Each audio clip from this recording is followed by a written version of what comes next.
Hello everyone, my name is Sandwichly, and I'm late. As usual to everything, I am late. Hello everyone, hello chat, what's up CrossCorp, Mango, and Rice Goal? How are you all doing today?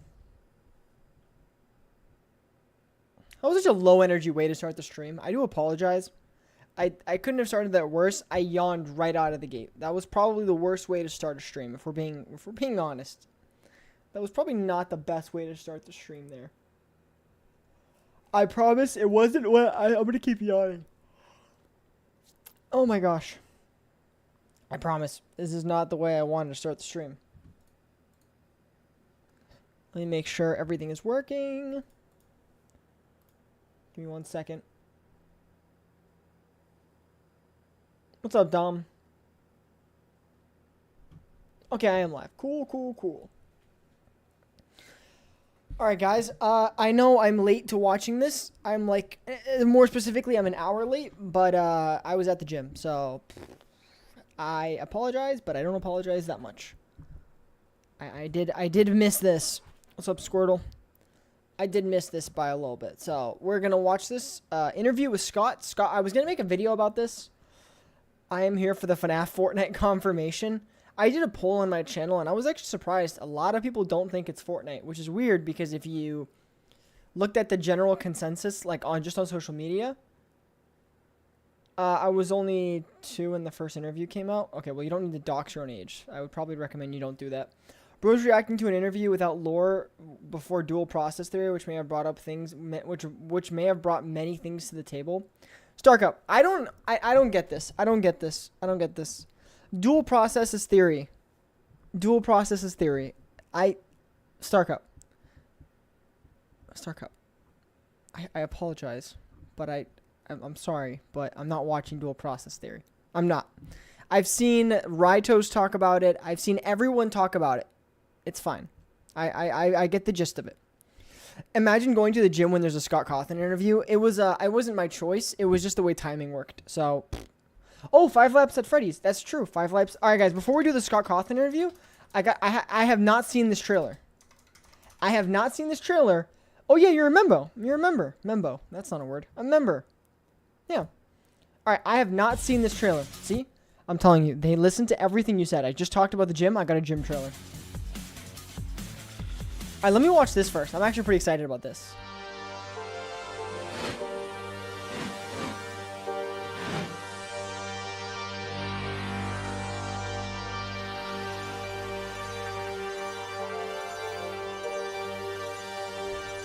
Okay, I'm 15 seconds in.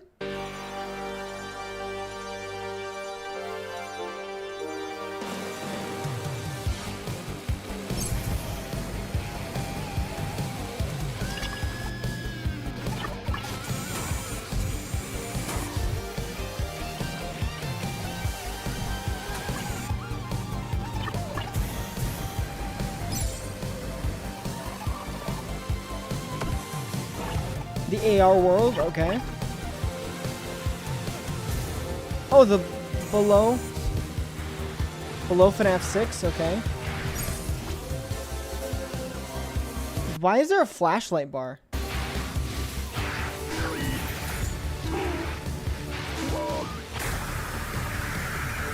Jump scares.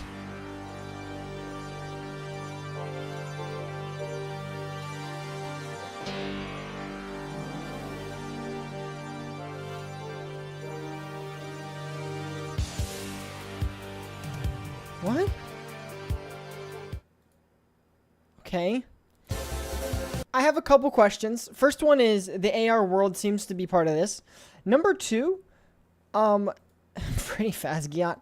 Number 2, I'm noticing that these locations, I was expecting them to turn the inside of the pizzerias into race courses, and we'd be like miniature characters. I waited for you to react to the interview. I know it will be better than watching normally. You're an amazing streamer, my lord. Thank you, Iron Metal, for the $5 Canadian. Also, as I promised, TTS is back. Thank you for waiting, of course. Thank you. I appreciate that. I greatly appreciate that. You knew I was streaming. Thank you so much, Iron Metal. Can we get a W in chat? We may have the next Mario Kart now. The graphics are definitely something that people could talk about. Mario's are definitely more refined, I think, is something you could say. But It looks cool. I like the way that they have like a little boss, and like it looks like there's like flashlights. That's gonna be a part of it. So Freddy Fazbear, I like that. I'm a little interested in how the maps are gonna look, because if I'm entirely honest, Personally, I hate TTS. You hate TTS? I love TTS. I remember, I think for another $2 Canadian. Thank you. That's $7. Thank you so much already. What? I love TTS. All right, see you, Deveroni. Check the Steam page for more screenshots. Oh, okay. Thank you. Martin, this is why we have you modded around here. Check. All right, let's do this. Really? You don't like TTS? I watched the interview. Man, it's a lot. Don't worry, no spoilers. Okay. Thank you. I don't want spoilers. That's like what I'm hoping for. My Steam isn't loading. Frick. Steam, I need you. I need you, buddy. I need you. Power. All right, five laps at Fred's. 5 laps at Fred's. All right, more screenshots. Oh, is that Springtrap? Okay, we got confirmed Springtrap. Okay, there we go. There's Pizzeria something. Night shift. It looks like that's just a boss.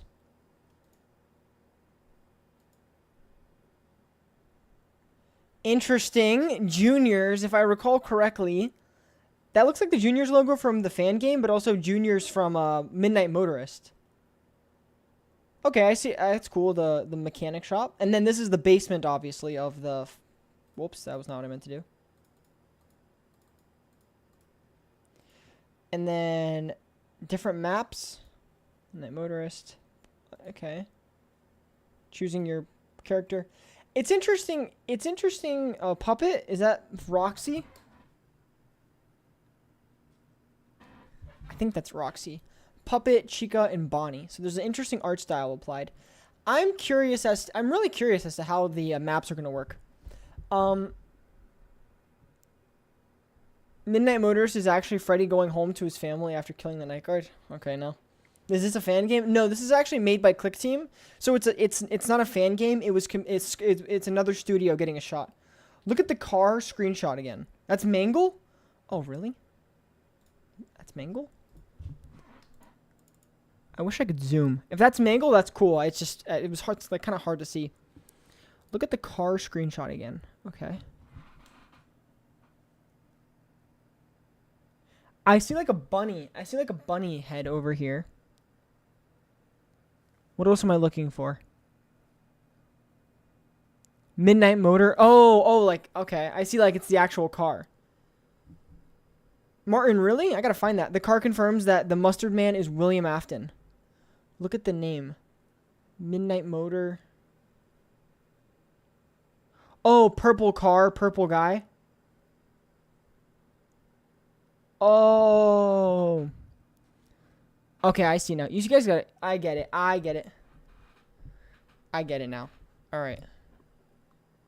I just want to know why Michael didn't dodge the scooper. Star Cup, isn't that what all of us think? Michael's like the like a guy getting kidnapped by a UFO, like where they just look up at the alien and the ship and they're like, no, as they slowly get up. But like in reality, they can just run away. But they just get stuck. Midnight Motor, orange guy is William. Spring Bonnie's on the head of the car. Oh, really? On the head of the car or like behind the car? Because I see a little Bonnie thing in the back. Imagine Glitchtrap has infected this game. You should have read the description too. Welcome to 5 Laps at Freddy's. This premier animatronic kart racing circuit featuring your favorite and lovable Fazbear friends, sponsored by Fazbear Entertainment. Oh, there's an actual, oh my gosh, there's an actual description. Everyone put on your glasses, it's time to read. 5 Laps at Freddy's, the premiere, I already read this. Select one of your favorite 12 animatronics and race on 16. Shut up. And race on one of 16 tracks. Wow, okay, that's crazy. Across 4 cups. Each track is based on your favorite locations from Five Nights at Freddy's lore, including Fazbear Hills, Boo, Midnight Motorist, yeah, and more. Starting on the day shift, a relatively safe place, you'll compete to take first place, but make sure to manage your kart's battery power.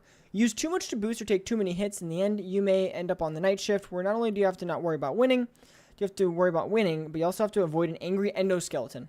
Interesting. While navigating tracks, find birthday presents that can help you, like the cupcake boost, blah, blah, blah, blah, blah. Please note, Fazbear Frights are on for road rash, broken bones, death, and/or dismemberment. Please drive safely. That's cool. This actually looks really cool. I'm happy. Guys, I'm content with this. This is awesome. I think this will be really cool. Can we get a W in Scott for actually doing some cool stuff here? Someone theorized that it's Glitchtrap / Williams Memories in a FNAF World style place. Maybe there's like the equivalent. The fact that it's sponsored by Fazbear Entertainment means it's an in-universe game. It doesn't always mean that. It could mean mean that. It could. You always gotta be skeptical when it comes to stuff like that. What is TTS? Text to speech. It's for donations. Fast bear into the Cartverse. Tales from the Cartverse. Alright. Mingo, you're already ruining this. Alright, guys. Time for the moment of truth. It's time to listen to Scott and Dawko. Scott is and will always be the greatest. Thank you, Iron Metal, for another $2 Canadian. I appreciate that. Scott is and always will be the greatest. I think Scott is probably one of the better examples of starting a small franchise and using the community to turn it into something massive, which is what he's done with FNAF. So I think if you're a small indie game developer, this is what you should pay attention to, how Scott Cawthon rose to fame, because that's going to be that's going to show you how to cultivate a community. Scott, tell me what's in the box. I think as the 10-year anniversary is upon us, I Wow, he has a good mic. will give this as my gift to the fan base on this 10th anniversary. What's in the box is Bonnie's face. Oh, I love this. Sorry. Aw. Hi, Mabel. Yeah, she's the best. What's going on, guys? Dawko back again. Hope you're fantastic today. And it's the 10-year anniversary of The Five box. Nights at Freddy's. Exclamation question mark. Exclamation question mark. Oh, gosh. Exclamation question Oh, mark. gosh. Exclamation Oh, question gosh. mark. What's up, Iron Waffles? Exclamation question mark. Exclamation Question question mark. mark. Exclamation question mark. Exclamation question mark. Thank you for another $2 Canadian. The box. He's gonna answer at some point, hopefully. You seem so calm listening to that intro. It is August Cause I knew he wasn't going to. I knew he wasn't gonna answer it and reveal it. the 5th, which means if you've been looking at the list, what the official Twitter Chat, can I get an exclamation question mark? Exclamation question mark in chat. has been saying, it's the interview with Scott Cawthon, everybody. Hey, everybody. How's it going? Dawko, good to see you again. Yes, 6 years since the last interview, right? Which is 6 long crazy. years. A Holy lot shit. of things have been White happening since exclamation mark. then, so let's go back a little bit. So the interview you. was August 2018. Thank you so much, Iron Metal. So after that, we got Help Wanted, Special Delivery, Security Breach, Help Wanted 2, Ruin DLC, so there's a lot going on. And of course, the future games as well. Yesterday, Steelwall has announced something. I don't know what it is yet because we're recording this, a couple months before.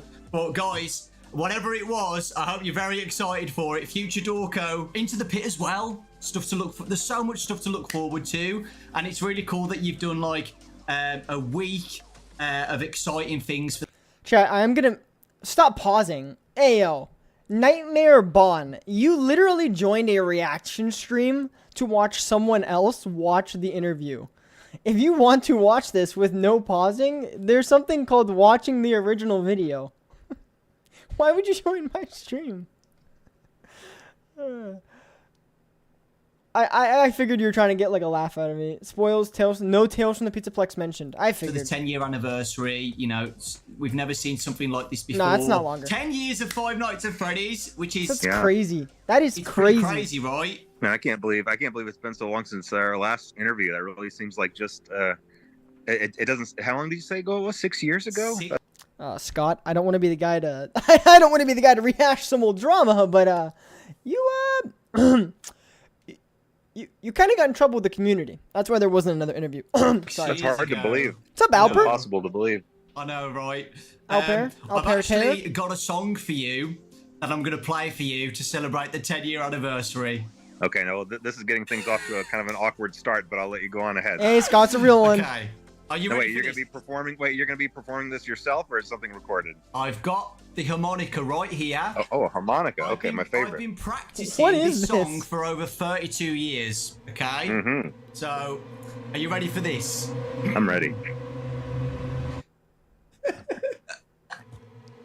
Come on now, you started this. Right. Okay. go. Ready? What is going on? I'm really good.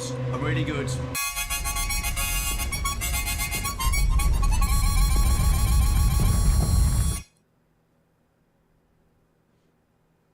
Now, I will admit that I couldn't actually hear that. I don't know if your thing was cutting the audio out. Well, I actually played a spell. Oh, The spell is from 1864 What is going on? by a wizard What is going on? named Dewey Muscrewy. okay. That spell has now hypnotized you to tell me all the lore of Five Nights at Freddy's. Oh, jeez. Now, I thought we talked about this in advance. Now, listen. This is a bad idea to start talking about lore. All right, well, here, you have to give me specific questions, and I'll see what I can answer for you. I was joking. But I make no promises. Scott, can I have a question? Can you answer my question? Pick me, pick me, pick me. Scott, tell me What's in the box? in the box. Yeah. Wow, just direct. Just out and direct, just like that. Yeah. Well, This is look, awesome. okay. It's the 10-year anniversary, okay? And even though I like to be elusive, I like to kind of tease the fan base. I like to, and I do like there to be an air of mystery about Come things. on. Sometimes I do let things go on for too long. And I understand that sometimes things become not fun anymore and things can become frustrating for theorists. So, okay. I think Here, as chat, the 10-year anniversary. Chat. Can I just get a full spam of what's in the box? Everyone spam in chat what's in the box. Scott's kids are in the box? Imagine he goes to the Comic-Con so he can push questions to their limit. Everyone spam in chat what's in the box as he answers this. Just I need to see some what's in the boxes all in the chat. Just complete spam. Everyone spamming what's in the box. What's in the box? What's in the box? As we do this, all right? The box is your mom. Shut up. Thank you, everyone. Here we go. Is upon us. I will give this as my gift to the fan base on this 10th anniversary. What's in the box is Ollie. I got an ad. You and freaking Anna seem so perfect. Chat.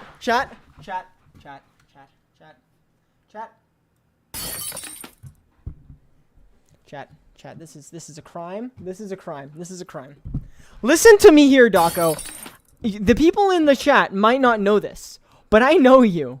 Everyone knows creators can put ads. Thank you, Iron Metal, for the 5 gifted memberships. I appreciate that. I'll acknowledge that in a second. Daco, everyone knows. Stop breaking the glass. Everyone knows that creators can set ads wherever they want. Stop breaking the glass. Everyone knows that you can set ads where you want. You scammy YouTuber. I hope you got your sweet ad revenue. Alright. Tyrant over. Thank you so much, I'm for the 5 gifted memberships. You're going crazy today. Signal Voyage, Marshmallow, Mr. Lib, Michael, and Mr. Burger Dog. Congratulations on winning those.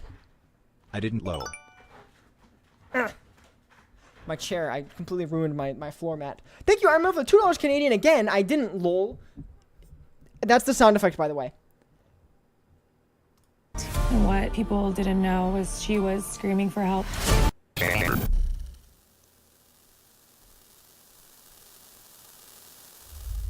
Oh my god. and that's about it. And that's it, man. So like we've been speaking about, 10 years of Five Nights at Freddy's, which is a crazy amount of What? time.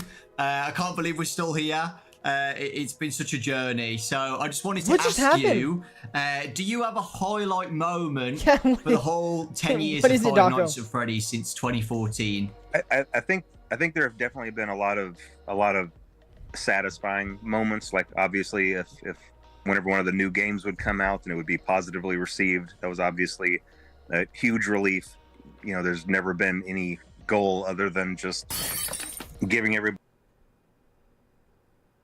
Thank you, Fear, for the 20 gifted memberships. I hate Dawko now. Thank you, Iron Metal, for the $2 Canadian. Why do you hate Dawko? It was clearly he's baiting for watch time. Thank you so much, Fear, for 20 gifted memberships. We have Squibulus, Uloshan, Tim, CJ, Average FNAF Fan, Mad Cat, Out of Lane, Holompia, Vanny, Red Ball, Universo, That Name, Maple Shade, The Golden Shield, In Zoom, I don't even know how to freaking say that. STFC Edits, Lucas, High Outlook, Cat Kaiju, I think that says, Dumb Roller, Fear, thank you for the 20 gifted. Guys, you guys are going crazy, and we're gonna have to hear the window get smashed 20 times.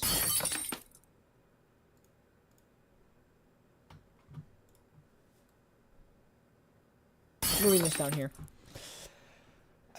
Alfred, if people are going crazy today. People are going crazy today. Thank you so much, Fear. I appreciate the crazy gifted, but now I have to hear this 20 times. 20 individual sound effects. Thank you so much. Thank you so much, guys. Holy heck. Scott will tell you at the end of the video. Don't spoil. Dang it, I didn't want to read that. Spoil. Fear is indeed a real one. I appreciate that. Getting ready for work. How did I dodge those gifted? StarCup did our professional job of dodging. It's fine. Thank you so much, Fear, by the way, and Iron Metal. You guys are going crazy. We're just gonna have to hear each of these as they go through. How is everyone's day? How's everyone's day going? It just keeps.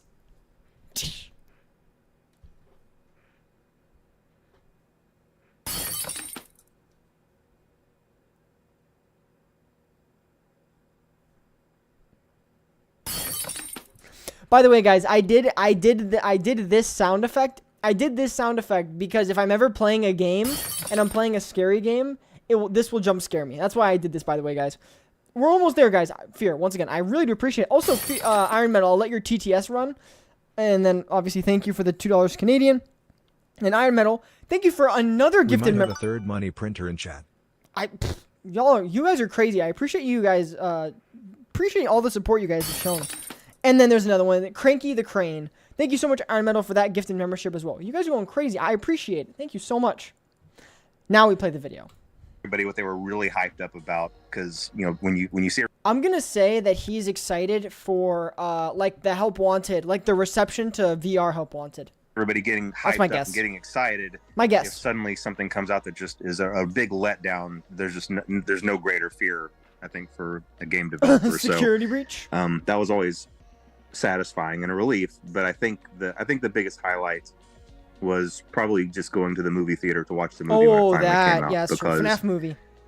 Behind the scenes pretty of crazy. All of the games throughout the years. Security breach is bad. And behind the scenes of all the books being written and everything else, there was always the movie. The movie was just a slow burn project, even just starting as late as 2014. Personally, I hate VR. So that has been in the back. Thank you, Iron Metal, for the $2 Canadian. I appreciate I appreciate how crazy you have been going today. You guys are going today. Personally, I hate VR. Personally, I disagree. But thank you so much for the $2 Canadian. Progressing for almost the entirety of that. Not almost the the entirety. movie's right. I was wrong there. So to be able to actually go sit in the theater and hear the reaction from everybody and hear the fans really enjoy it. I think definitely should have ended at 3. That was definitely Fear, a moment. Thank you for the $2 Canadian. I think you're wrong. Real happiness for me, I think. I think you couldn't be more wrong. Having you couldn't ups be and more downs, incorrect. Getting the script right as well. I know you've said on posts before you've had so many scripts made for the movie. The plushies in Manhattan or something. That was one of the scripts. So yeah, it was. Yeah, I can imagine how, difficult it's been, trying to get wrong. it all done. I can just imagine. Well, I can't imagine it because I'm not you, but Thank you, Iron Metal, for the $2 Canadian. Fear, no, you're wrong. Thank you. When me, Raz, and Ryan and Baz went to a premiere for it and sat down. Guys, remember the movie is like multi-millions. We all looked at each other at the how end much it and made. We had to It's pretty crazy. We couldn't believe it. And we didn't even make the games. We've been there since, you know, basically day one. But we all said, like, imagine how Scott's feeling right now, you know, just sitting down and seeing it actually, you know, on the big screen. It must be a crazy... Guys, can I tell you Scott's reaction?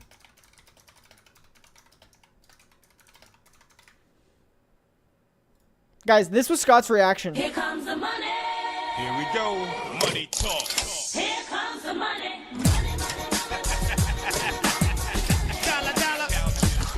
that was Scott's reaction to the FNAF movie. Crazy feeling. Yeah, and now that I've been through the process, you know, I can tell you that it's a miracle that any movie gets made. Just being through that process, just how many wheels have to be turning That at was the same Scott's time. reaction right there. And how many things, and even though this process took a long time for me, you know, Hollywood works at just blazing speed where there's 100 things happening at the same time, and it's a miracle if these things get coordinated. And sometimes things don't work out, but sometimes they do. On the day that I was driving, Guys, also don't forget that movies within Hollywood and all that, and if you look right now, like at the Halo show, when gaming crosses over into film, there's a little bit of a power imbalance because you have directors who have directed like FNAF grossed $137.3 million in the United States and Canada, and $159.9 million in other territories, for a worldwide total of $297.2 million. Bro, Google. that's a lot of money. Thank you for Iron Metal for $5 Canadian. You could have just typed that, but you donated it. I appreciate that. Thank you so much. But what I was trying to say, especially along those lines, is that in the film world, sometimes directors and producers have such large egos that they don't like it when gaming developers and gaming creators like Scott Cawthon tell them what to do with the movie. So it's cool that Scott got to do it, essentially what he wanted to do. What happened if Daco asked Scott about the Talbert files? That'd be to crazy. New Orleans, That'd be and crazy. the shooting was supposed to start the next day. No, On that drive, I was on the phone. It was like a 5-hour drive from where I was.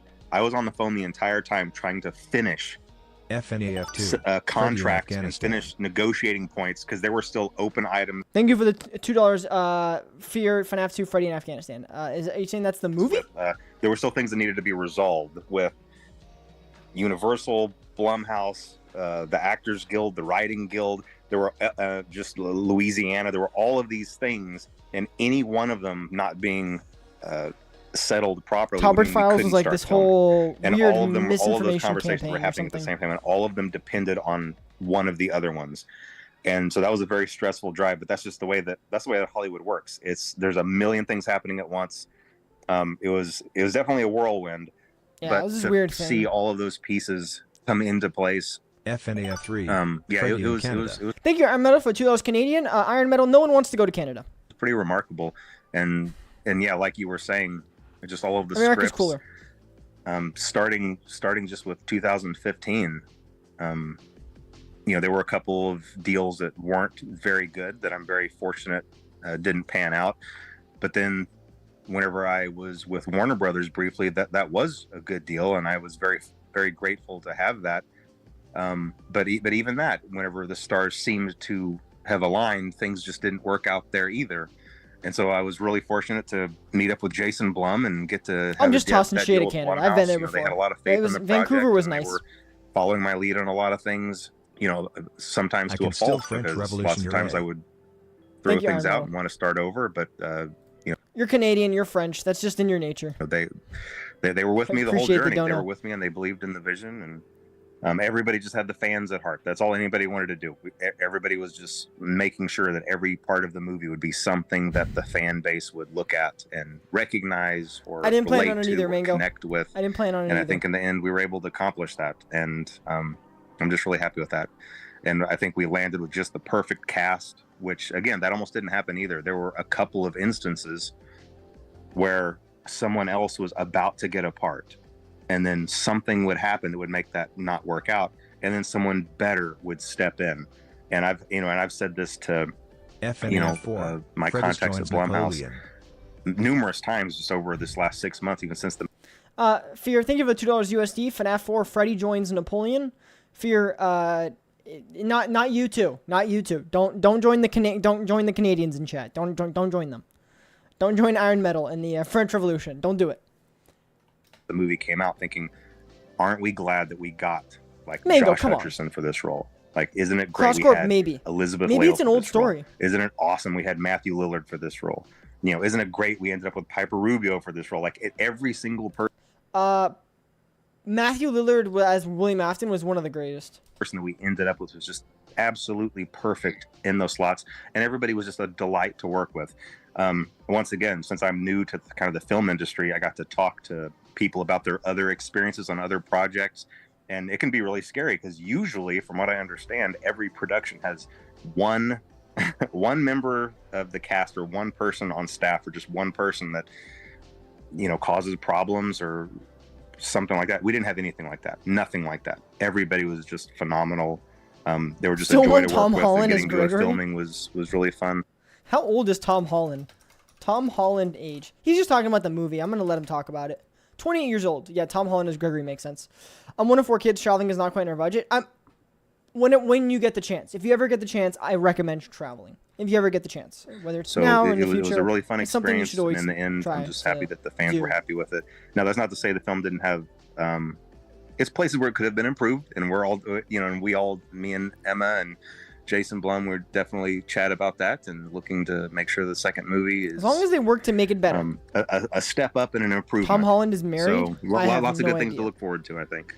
Yeah, I do not look like Tom exciting, Holland. and yeah, Don't you're do right that to about the fan reaction. The fans absolutely loved it. Don't do that Like, to me. We all can't wait for the next movie. It's so exciting, and I'm so glad like Tom Holland's a it's actually 28-year-old. happening as well. No. So yeah, exciting times. So yeah, you said that you've got a highlight of the 10 years of FNAF.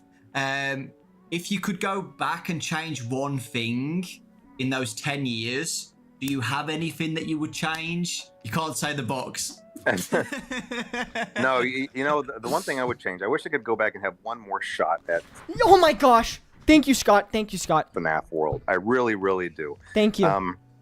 I know it still would probably definitely be the oddball in the series, no doubt. Yes. And maybe it would Yes. still have been a poor decision in general, but there were just a lot of bad decisions made at the beginning of that project Yes. that doomed it from the start. Like, I was making it with mobile in mind, so it was a really slow resolution. I was thinking about it as a game on the phones. I tried to make the whole game on one frame in Click Team Fusion. That just means I wasn't allowing it to be as big as it could have been. I was trying to cram it all together for my own convenience. They were Dude, I want freaking I have a guys, Scott Cawthon, you ever see this? Subscribe to my channel. I have a short that I'm gonna upload. You know what? I'm gonna upload that short today if it's ready. I gotta talk to Diego and see if the short's ready. But if that short is done and ready to upload, I will. Scott, watch that, please. Bad news, my card declined. Good news, I still have money on it. But Iron Metal, you don't need to donate. I appreciate you donating. You and Fear have done. You guys have all been really kind today. I appreciate it. Don't donate until your card declines. No.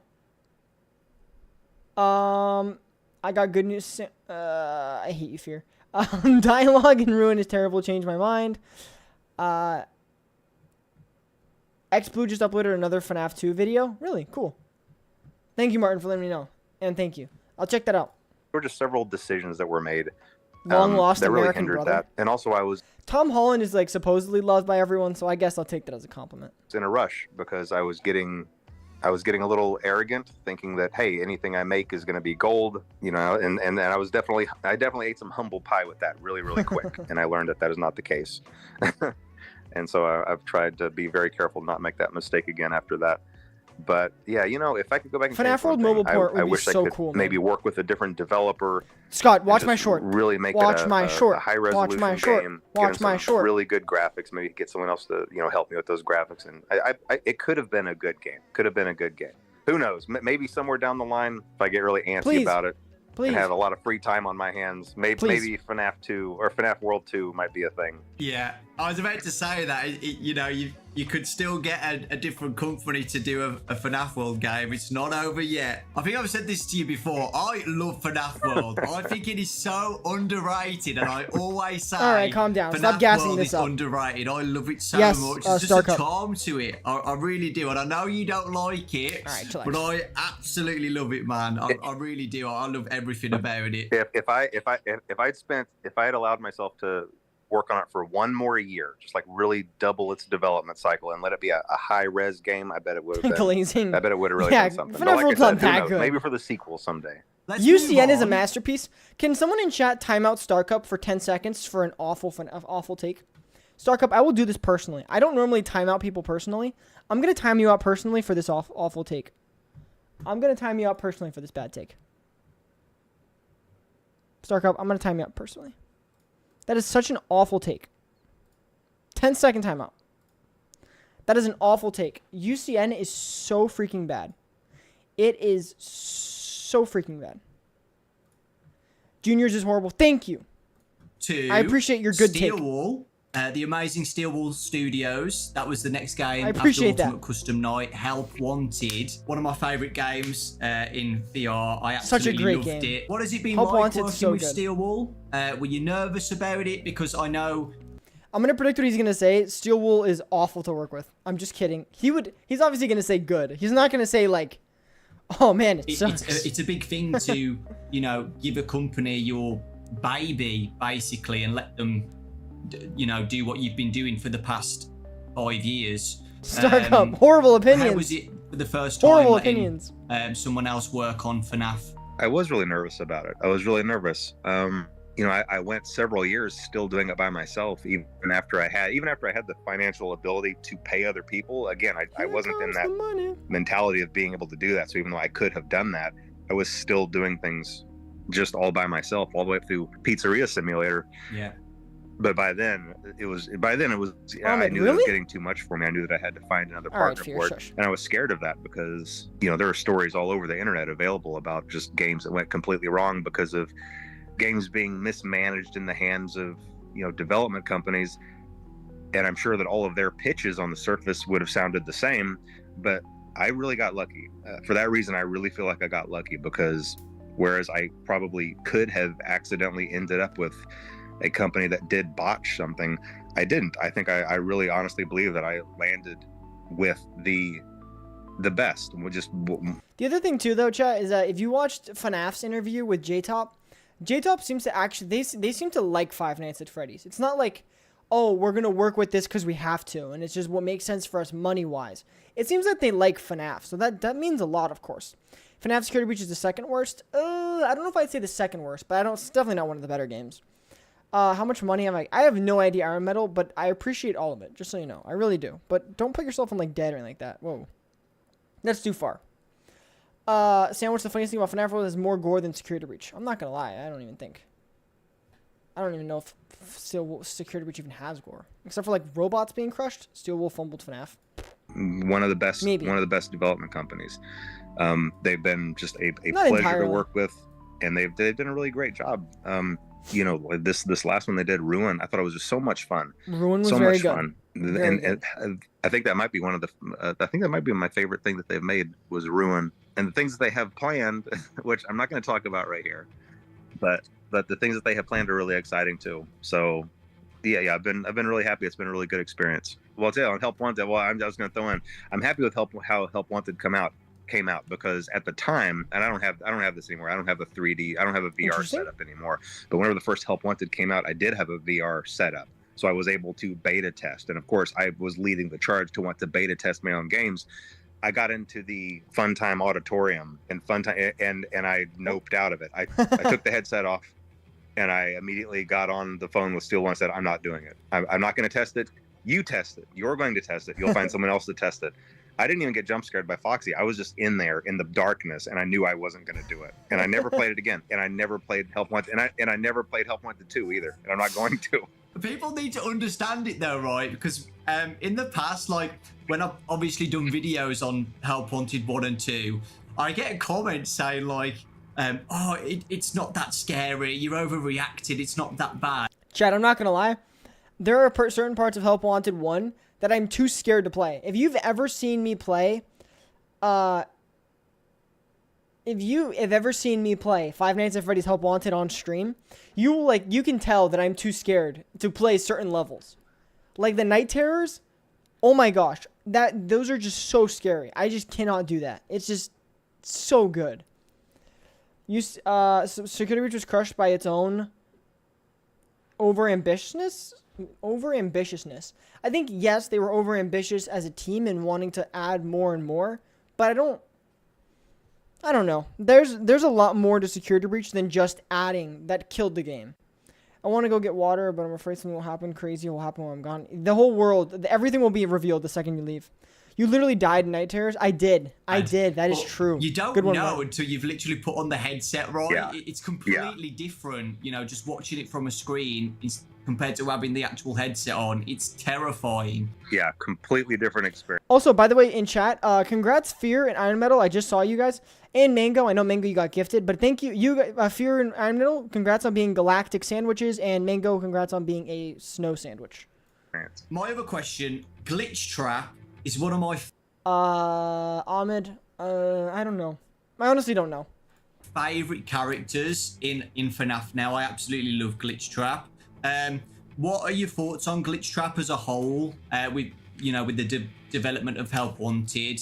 I love the character, and I know that this is kind of one of the places where I know that there's a little bit of a divide with maybe me and the fan base, or maybe just within the fan base, because I always lean sci-fi. I have a tendency to lean sci-fi, even though I try to come back into the roots of the supernatural instead.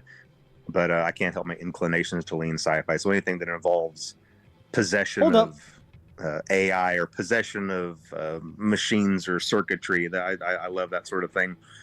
So I love the idea of Glitchtrap. I'm not a huge fan of the name, and here's the way that these things happen. Okay, and this happens with Burntrap too. Whenever I'm in the planning phase with Steel Wool, we come up with temporary names for these characters. You know, whenever we're doing the pre-production document, I know what I'll he's say, gonna he's glitchy. We'll call him Glitchtrap. Oh yeah, he's burned. We'll just call him Burntrap. But then those names get embedded in the source code because they use those temporary names also. And once they're in the source code, and once someone finds them in the source code, that's it. Like that's the canon name now, and there's nothing I can do about it. And hopefully we're learning our lessons going forward to maybe find I don't know, to just hone in on a better process there, because yes, I love the character. To this. Not a huge fan of the name, but it is what it is for now. You know, it's the name. I love Glitchtrap's name. Listen, this is my theory, my game theory. My theory is that the reason he said that, listen to this, the reason he said that is because he mentioned possession of circuitry. I'm telling you guys, people don't want to admit it. FNAF Twitter will whine and cry about it. Who freaking cares? No one likes to hear it, but the original plan for Glitchtrap was for him to be the possessed AI of William Afton. And then I am sure Scott wishes he could redo the name so that they could make it more clear. Because Glitchtrap, yes, it's very personal. Listen to my theory, balls. If you're thinking of the $2, listen to my theory. It's a lot better than balls. I'm telling you, I swear, Scott was just like, it's not personal. I'm sure he would have done a more personal name for Glitchtrap instead. I just want to know where exotic butters are found. Walmart. No, not Walmart. What's a really high-end high-end food place? What's a high-end food place? Like Whole Foods. There you go. You'll find exotic butters there. Amelia, I just finished watching it. No spoils. Can you think of a name? That's my theory. At least. On the spot, like what you would want to call him or not? Oh, I have no idea. But you know what? Don't a good example is Nexus, from Ruin. Okay. Now, that was a character where, even in just my design of the game, I thought that through, and I came up with that. And I'm really happy with it. I really like that name. It's a really cool name. What does it mean, But now, Scott? see, if I didn't have one of those ready to fire off, I might have thought up something like, I don't know, Purple Trap or AI Trap, or just something temporary, and then that would have been the can name. That would have been so much worse than Nexus. I agree there. I agree with Scott After there. Help Wanted, we got Security Breach. Were you happy with the release of Security Breach when it first came out? Scott, be honest. Scott, please be honest here. Be honest, please. Security Breach. There's a really big story behind that. Come on, Scott. That be honest. was definitely a challenging period, and a lot of things just didn't align up be honest. perfectly for Don't that. lie And to there were me. a lot of reasons for that. I mean, obviously, Don't lie. I hear lots of studios and things kind of blame COVID for stuff, but there is a reason for that. COVID took well-structured work systems and suddenly scattered them and expected the work to continue to flow, and it just doesn't work that way. From my understanding, I'm pretty sure most, if not every, member of Steel Wool got scattered across the country and were trying to just carry on with the workflow, and it was just really difficult. I think that's really the only example when my idea of how a game was going to go was misaligned with how things were going with Steel Wool. And I had a specific story for this in mind. Okay, for Security Breach, I really did. I had a very specific story in mind, and it is very different than the one that got in the game. And I think a part of that is the way that I conveyed that to Steel Wool, because what I was trying to do was I was trying to tell Steel Wool to do specific things throughout the game, put specific items in specific places, have specific characters do certain things. Meanwhile, I'm not telling them what TBH. Fear, thank you for $2. Sandwichly is not a massive dork. Sandwichly is awesome. How dare you? Security Breach isn't bad. It's different. Copium. I think Scott is being deliberately vague here, but it does suggest Afton's influence. It does, and I think that was the plan. It changed. Obviously, I think the plan changed, but I think that was the original intention. I think, no better way to say that than the trailer for Security Breach, where it shows, the voice of Glitchtrap, whatever the heck, the voice, talking to Vanny. By the way, does Fazbear Entertainment sell pineapple on pizza? What are your thoughts on it? Pineapple is not my favorite. It's not. Sorry. What was? Just because not in my head, I was thinking, okay, when people find this, they will connect this to this to this, and it will all be revealed. And yeah, we're still all confused. I thought I could do that without telling Steel Wool the story plot. That didn't work out very well because they got all of these pieces and they thought it was their job to connect them in a way that made sense. And so really what you ended up having were the same pieces, but telling completely different stories. And since I was trying to kind of tell a specific story with mine that went a certain direction, they were taking pieces I didn't fully understand and trying to craft a story out of them. And again, I don't blame them for that. I blame myself for that, because I guess what I should have done is just said, hey, here's the story. Here's why these pieces are here. Here's how they're supposed to connect. And I can give you a really easy example for this. Okay. And I'm hesitant to say this. It's Fear. I appreciate the $2 super chat. Sandwichly, you're a dork. Can you just let me watch the interview without calling me a dork? Is that a thought? Sandy Sandwich is my hard take. Mal here is better than Glitchtrap. The name Glitchtrap is way too on the nose. I think Glitchtrap is great. Bro, this is so nerdy. Fear! Stop making fun of this. It's my channel, man. This is my channel. It's possible it was retconned or a side effect of the Steel Wool story divide. Possibly. It's interesting what he's saying there. If you think about it, Scott's saying that he told them that there needed to be certain pieces because I think that Scott was trying, as he's saying, explaining, Scott's trying to tell them, I wanted them to do their own story, but I wanted them to input these certain things in or have certain things do certain things. That was just an awful way to word that. Have certain events or items be found in the game or take place in the game because I think he wanted to help the community move forward. And then Stu was like, all right, let's make a game about that.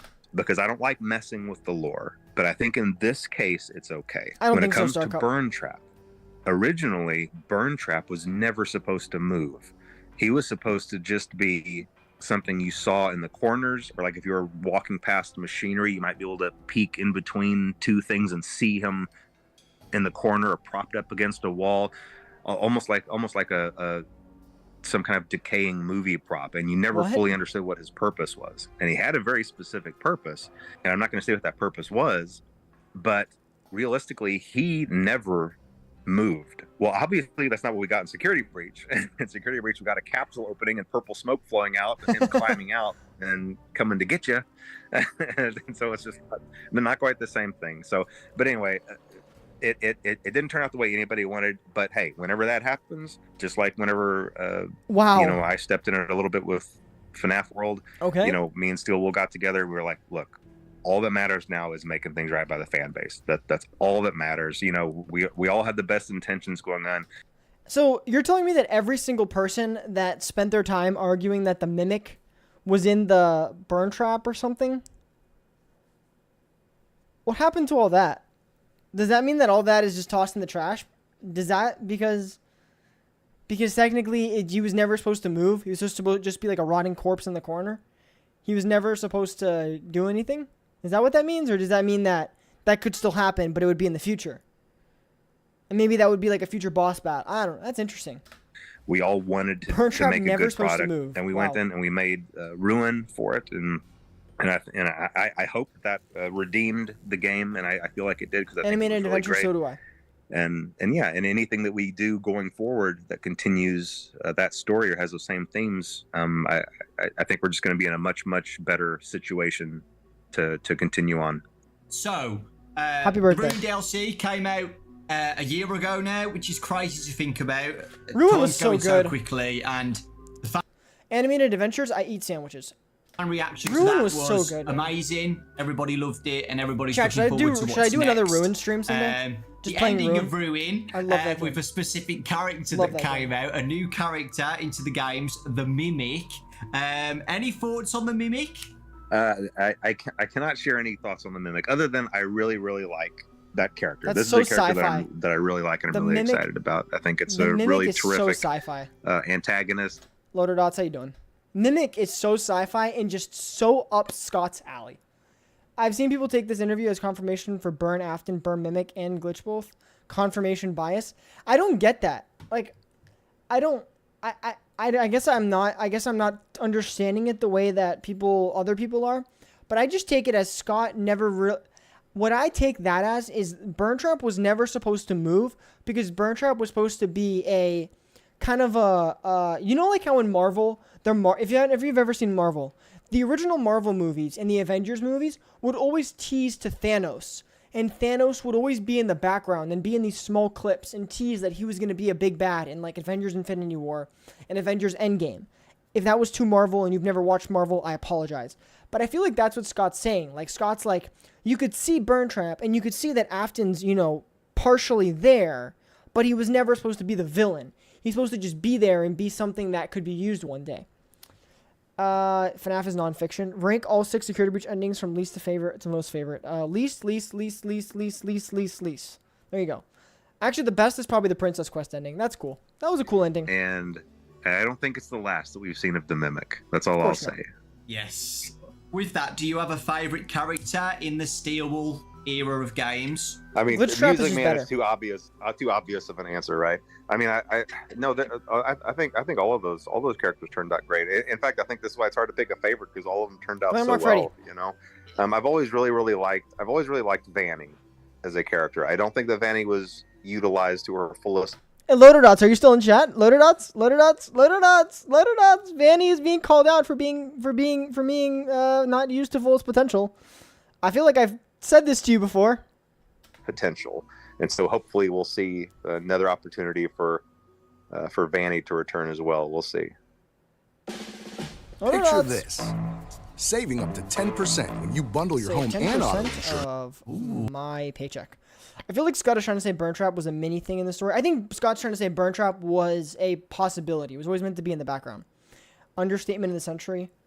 Understatement of the century. That's so true, Cenobin. But he can't say that, like, yeah, Vanny's utilization sucked, because that would be him kind of calling out Steelwool. And Steelwool, we give grace. I like the car ending.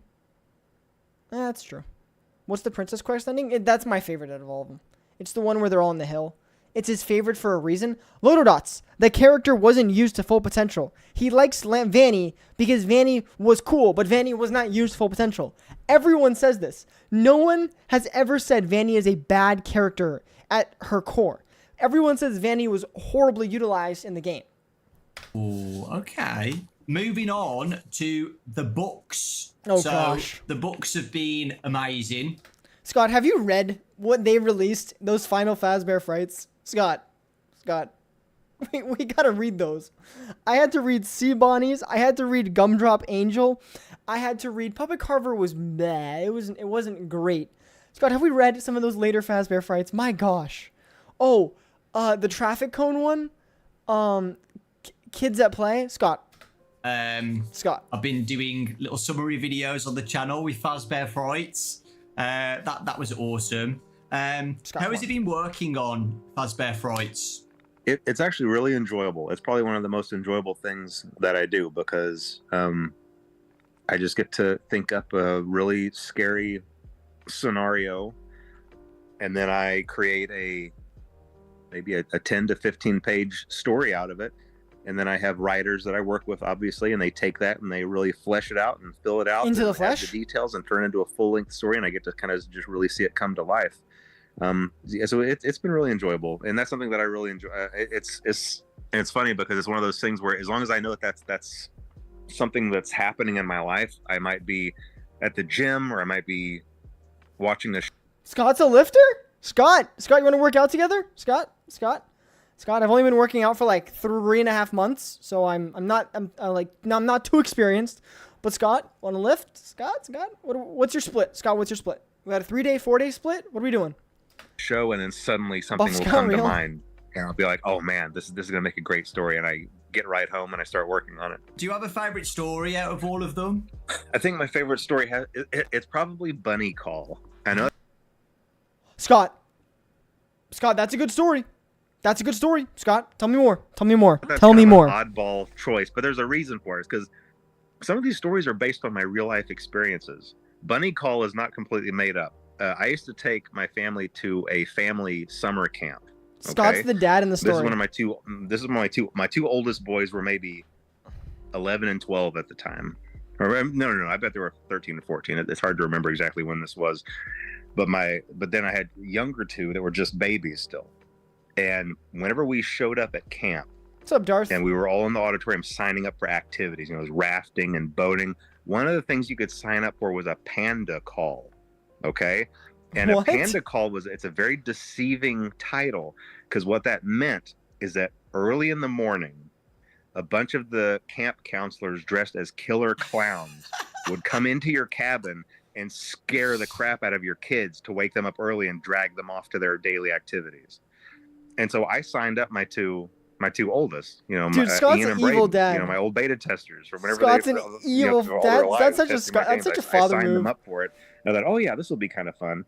It was kind of fun until the next morning started rolling around. I started thinking about what I'd done, because then the next morning I woke up at 5 a.m. and I realized they're out there somewhere. Like this is happening right now. Oh And I started gosh. listening for screams, and I started listening for noises, and I even snuck out and went outside, and it was dark and there were crickets chirping, and I was looking around, and I just thought to myself, somewhere out here in the dark in these trees are a bunch of clowns, Oh my dude. and they're coming to my cabin. and it was a really, really scary sensation. And so then I just went back inside, and I looked at my family sleeping. I looked at my baby sleeping, and my kids and my wife, and I was Dude, like, Scott. what have I done? Like, what have I done?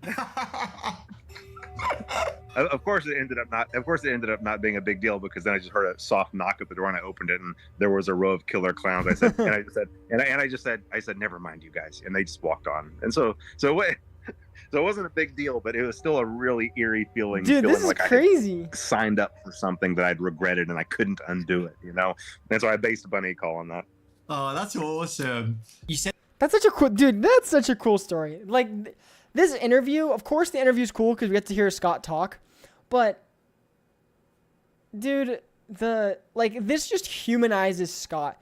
Like, I feel some people in the community, I know that there's other things that people get mad at Scott at that are personal to Scott, of course, but I think that sometimes when, like, theorists too, they just throw, like, the dart at Scott, like, the poop dart, and they're like, Scott, you're bad, Scott, you're a horrible storyteller, Scott, which, of course, Scott's storytelling has always been a controversial topic, but sometimes they do it, and they throw the poop at Scott, and they kind of, like, do it sometimes forgetting that Scott isn't, like, a multi-level. Scott's not like an Activision or Blizzard or some other mega AAA corporation making stories. Scott's just a game creator and then works with these smaller studios like Mega Cat and Steel Wool. So once again, I'm not like saying that Scott's perfect and Scott's on this pedestal, Scott save me. It's more like Scott, like I feel like sometimes we just kind of forget. Scott's a great game creator and a good dad. From these interviews, we think he's a pretty cool guy. Bunny. Scott is from a different universe. You can see when he's gonna reveal what's in the box. Oh, he glitched into the Spider-Verse. Sandwich is not just that. I don't like the name Glitchtrap. Well, I think that a Glitchtrap is cool. So it's my opinion. Enjoy that. Just like you have your opinion. How to stop killer clowns is to ask them nicely. Exactly. It's like a vampire. If you let a vampire in, it can kill you. What FNAF book could be a cool idea? I think Into the Pit is a good choice. I think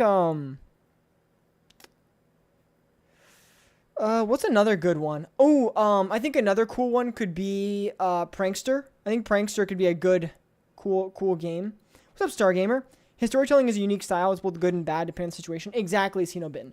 But sometimes people kind of just throw the poop dart, and they don't give any grace because they treat him like he's a multi-level conglomerate making billions of dollars. Like there's levels to this stuff, and they sometimes forget that about Scott. I think personal opinion. Said that you've got relatable stories. Do you have a relatable story with Fazbear? Stark Up, I saw that. Fazgoo. Okay, listen. Anytime there's a series of a whole bunch of Scott different was things, bored. you're gonna have some that are great, and then some there's like, well, like what was going on with this? You know, I don't know how to explain the Fazgoo. I'm sure I had something in mind that was really great, but you know, they can't all be winners. Scott. Now I will say a couple of the other ones that had real life connections. You know, sometimes you hear about people talking about their sleep paralysis demons or whatever. That's never really made sense to me, but now it kind of makes sense to me, and I don't know why it does. Yeah, every once in a while, a person you'll wake up, but you'll still be paralyzed in your sleep, and for some reason, I guess in that moment, you're still half dreaming, and so you have a tendency to still maybe see something before you fully wake up. And the Blackbird creature was mine. That creature on the cover of Blackbird is my sleep paralysis demon, because I was on vacation.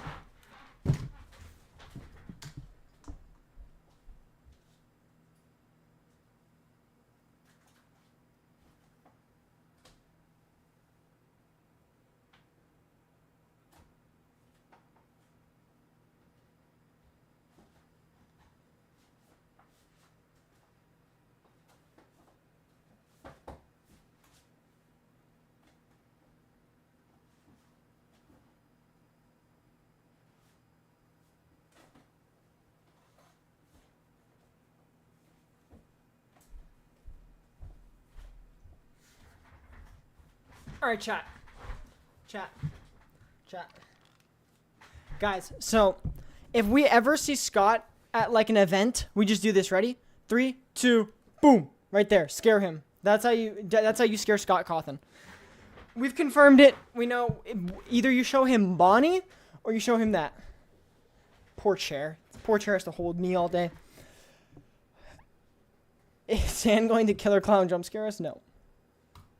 I was by myself, and I don't know what I the have no idea. circumstances were. I feel like I was taking a midday nap, but I woke up with a jolt, and for a split second, I saw that thing standing over me, and I couldn't move, and my body was tingling, and I was just frozen up, and I was just so disoriented after that. But I never forgot that, and I knew immediately after that, it's like, I've got to get this into a story somewhere, like this crazy looking creature. Scott's first thought: I gotta make a book about this. That is crazy. That's cool to hear. Absolutely crazy. I've never had sleep paralysis, so I don't know what my creature would look like, but I hope it doesn't look like that. I don't think it's a normal experience. I don't think it's an experience you should want to have. I don't feel like it's a healthy thing. So if that hasn't happened to you, at least you turned it into something. Do you have a least favorite story? I don't know. I think it probably might be the Fazgoo.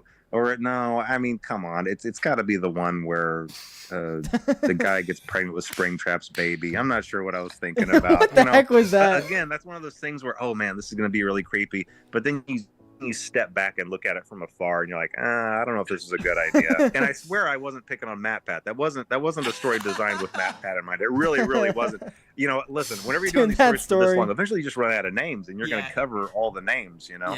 Eventually I'll get around to Dawko, you know. And so if you see Dawko in one of these stories, it's not something personal. It's just because I ran out of names, you know. I don't know. Dawko is a very specific name that you'd have to get to. I probably have a few more to go through before I get to that, so you don't have anything to worry about. We need Dawko in a story. Videos, we need Dawko in a... I know a lot of people... Chat, we need Dawko in a Fazbear Fright. Scott's scared of birds. So poor Matt Shirley Scott could have foreseen that. I don't know. I feel like he Say did. the same. People who loved Goosebumps when they were kids find these really relatable, right? Yeah. And I know kids Chat. Any Goosebumps fans in chat? I love the Goosebumps books. at school now read Fazbear Frights like they're Goosebumps books. And as a kid, my favourite TV show was Goosebumps. Would you ever think about or like the idea of Fazbear Frights ever being like a TV show like This is a Goosebumps, good where question. It's like a series of some of the best stories or something adapted? Oh yeah, definitely. And that's something that can definitely happen. Especially now that the first movie came out and was successful. I think that really. Chat.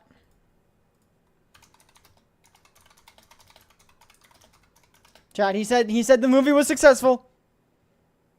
Chat, he said the movie was successful. The money. He said the movie was successful. Money talk. This is all Scott's thinking about.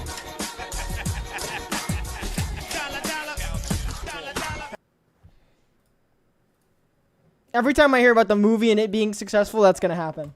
It opens the door to lots of other potential opportunities. The only thing to be mindful of is I don't want to oversaturate the market and just create too much. And I think that sometimes we get a Yes. little bit of that where So much of that. franchises have movies and Star Wars, Marvel, too many TV shows, and it just kind of waters everything down. yes. But I really do like that idea, and it is definitely something that could happen for sure. Awesome. So the next segment is the FNAF movie. I've got some questions for you, Scott. Okay. First off, I absolutely loved the movie, as you know, and I know a lot of people did as well. The fans absolutely loved it. The movie was good. And it did There were really some well at the problems. box office as well. Super successful. Dawko, stop talking about Here Comes the Money. Come on, Dawko. I gotta watch the video. I gotta watch the video. Stop talking about. The money. Stop talking about it. Yo, money talk. Here comes the money. Dollar, dollar. All right. Congratulations talking about the money. to you, Blumhouse, Universal. So yeah, first question. How much did you is, make? How was working on the first FNAF movie after waiting for so long? After announcing it back in 2015, well, you emailed me back in 2015 about it. I still remember that email. But yeah, how was it? It took a really long time to get off the ground, really just because of the screenplay. But after the screenplay was really locked in, from there, all the wheels started turning, all the engines fired, and it took off. And it was a really fun experience from there. And really the screenplay just had a lot of challenges because of what it was. And it's really, throughout all of those years. I mean, let's be honest. Adapting any video game to film is difficult because you want to give something new so the fans don't know exactly what they're expecting, but you also want to stay true to the source material. It's a tough balance. Things that happen in video games are hard to do in real life. It's just natural in the industry. Hey, Sandwich, there's a page on Fazbear Frights book that mentions a kid playing FNAF on their phone. What do you think of this revelation? What does that mean? Like, FNAF and the Fazbear Frights is a really big. Freddy Fazbear's is a pretty big thing. I worked with a I lot eat of different mangoes. directors, a lot of different writers. Not a big fan of mangoes. A lot of really talented people that eventually would end up leaving the project, but still really talented people. And it was really just a matter of there's just material that's difficult to translate. Oh, he said it. I don't to even the need to say screen. it. And one of the biggest issues is the animatronics, obviously being the monsters in the monster movie. If I were to approach any writer of a horror movie or any director and say, okay, here are your monsters, go make a monster movie with them, that's easy. You give them all a knife, you go in, you just make your generic slasher, but just have it be, Freddy, Bonnie, Chica, and Foxy doing the slashing. The nuance here is that these animatronics are possessed by the spirits of kids, and They're these are confirmed. innocent kids. These are victims themselves. It's confirmed. So it's very, very difficult to still have a horror movie, still have those kills that you need, but still preserve the innocence of those Did a good kids. job of balancing And that. it's a really difficult thing to do, and there were several screenplays that did not hit that mark. It'd be confirmed, and matey. I think I was more cautious about that and more picky about that than anything else. If kind of the innocence of those spirits was not preserved properly, I think they did a good job. Chat. Any movie watchers can confirm. I got that impression. wasn't gonna go forward with it. And so, one quick example is the way that we were able to have a couple of kills in the movie was obviously the vandals. You have a group of people who are breaking in, they're disrespecting the place, they're trashing the place, they're there with bad intentions, and then you combine that with the fact that these animatronics are, the spirits in them are these kids that are basically very confused and lost, animals backed into a corner, and kind of left with this impression that adults are out to get them, and then you have these violent adults breaking in. And so it allows you to have that kill count while still being like, well, I can kind of see how that might happen. It was a tricky thing to do, but I think we were able to accomplish that. Manipulated. Yeah, I did a really good job with that. I feel like they did a great job. That's right. That's absolutely right. The drawing on the wall was also kind of this layer, this blanket of manipulation over them all. So all those things combined, you could see how these actions could happen, while it not necessarily being the fault of the kids. With the fort scene as Mango, well, how dare you. I loved the fort scene. Don't even bring up I know the some Skibidi people Toilet were a movie, bit confused by that, like why are they building a fort? But I got it straight away. You just want to show the audience that they're just kids, right? Were you happy with the first movie and how it came out? Yes, I am. I am very happy. I mean, look, anytime I'm not going to do the sound effect, but we know that he's happy with it, and we also know his wallet is. anybody, I'm I not think saying that's pretty much bad. anybody who's been through a process But congratulations. like this would be able to look Congratulations, back. Scott. And I do this with my games too. You look back and you're like, well, I wish I'd tweaked this. Oh, maybe this could have been like this, or maybe this could have been like that.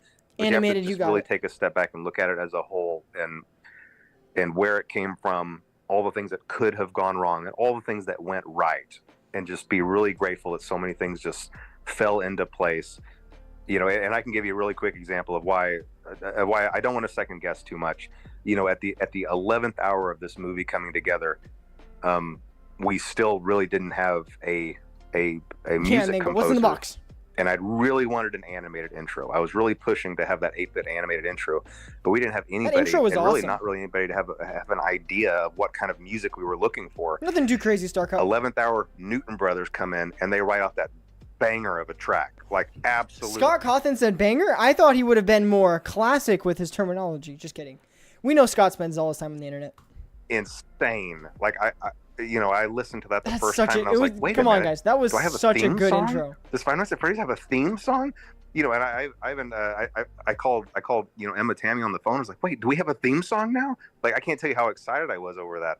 And you better believe you're going to hear that again at the beginning of the second movie too. I mean, like, That was such a that good was just so song. incredible. The Newton Brothers just Scott knocked that out of the park. Crawfish. So yeah, so many That was things such a went good right intro song. that I don't think I'm going to dwell too much on, what I would go back and try to do differently. As we know, the movie was a major hit in 2023, super successful. The big. All right. Dawko, you're basically making me do it at this Here point. comes the money. Here we go. Money talk. Here comes the money. Dollar, dollar. All right, there we go. Back biggest to horror this. movie Serious of chat. 2023 Serious as well. interview. How does that feel seeing that happen? It's nice.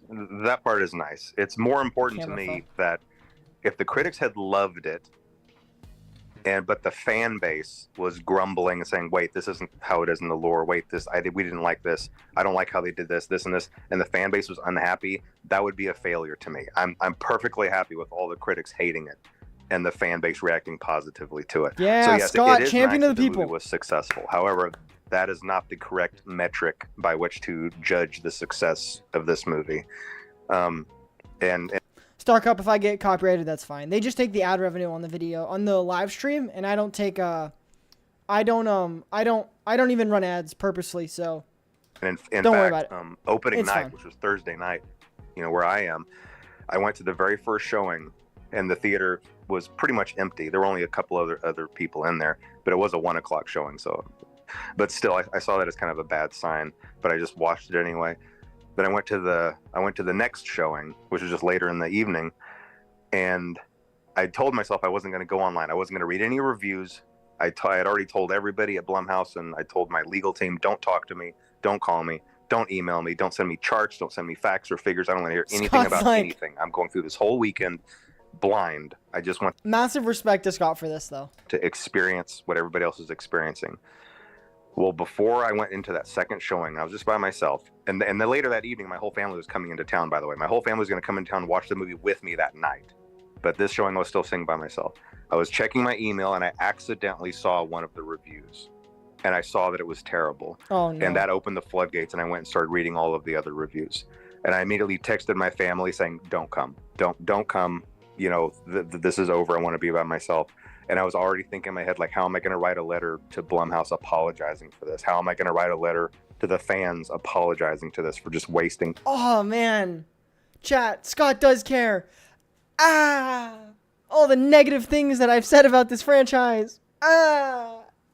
Wait, hold up. Just, wait. Hold up.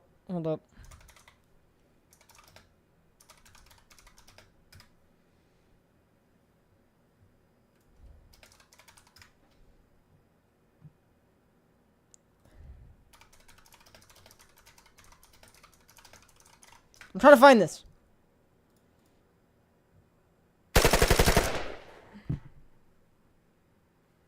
That's it. That's not a lot of fire. That's not enough shooting. I need more.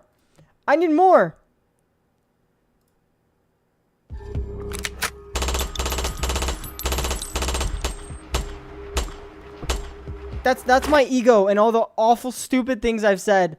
I feel so bad now. I'm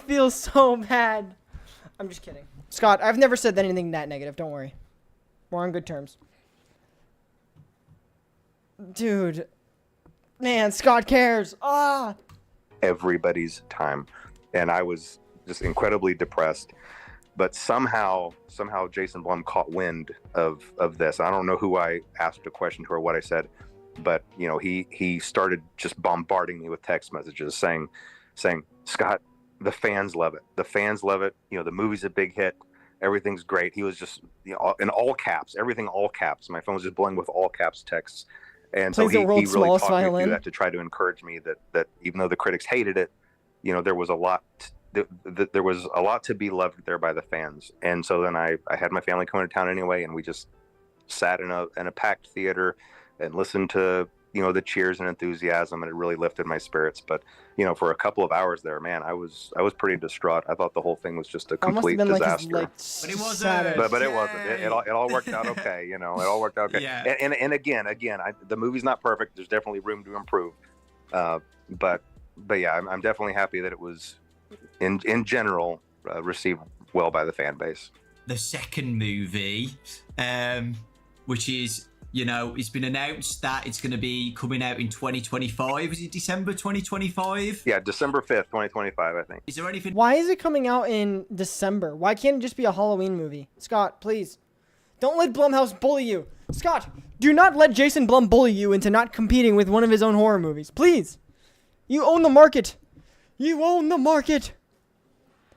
I'm not kidding. There's a small... Yeah, man, I know what you're talking about. But, like... And does it really matter? I could write a Fazbear Fright, and it could take place in Security Breach. Does it really matter, though? That doesn't mean that it takes place within the canon, you know, of the games. It just means that I wrote it with Security Breach in mind. There's a lot of different things. You see in a short film could be interesting. What's Dark Up? What's up, Paco? But yeah, it's gonna be a Christmas movie. Like, come on, let's. If it's a Christmas movie and it has Christmas themes, that's fine then. That's cool. That's great. If it is not Christmas themed in any way, Halloween, do not let anyone bully you. Unless it's like a Marvel movie, which whatever, you know, I guess. Don't let any other horror movie bully you. Do not. You own Halloween. You own it. You take it and you own. You know what? It might be this. I know what it is. Dead by Daylight movie release date. Did they ever announce that? Movie. Have they not released?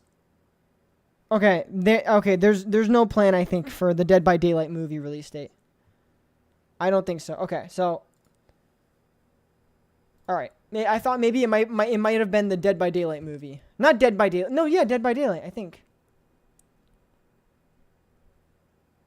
Xenobin, 200. What was it? Like $297 million earlier. It's a lot. They did well. Dying Light, no, Dead by Daylight, the scary stabby movie. Been exciting to talk about on the second movie. Anything you want to say?